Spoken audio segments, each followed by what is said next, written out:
Yo, what up, what up? It's your boy C's from thec'soflife.com.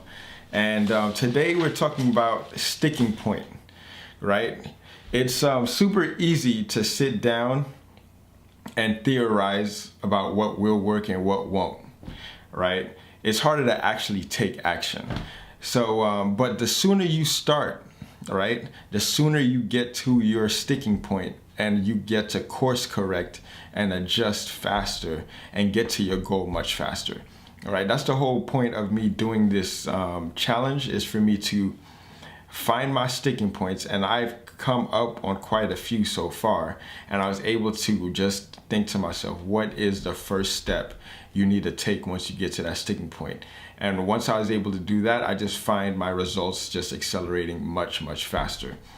So don't think, don't try, just do. You know, you hear a lot of that quote floating around in this kind of space, because you don't think, don't try, just do it. You know, just get it done. You'll find that sticking point and you'll just be able to adjust accordingly and just aim more accurately once you get to that sticking point.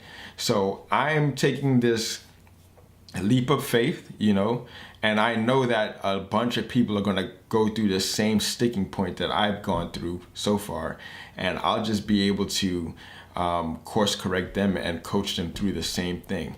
So if you're like on the fence about getting started, whether it's getting started on your fitness journey or building your own business, just know that nothing's going to happen unless you take action. You can sit there and theorize, watch videos, tons of content, but nothing happens unless you take action. So get it done, find out what that sticking point is, and just course correct. That's the only way. Anyway, I'm going to continue. I just found a sticking point that I just came up upon. So I'm going to get some work done before I hit the hay. Thank you for watching.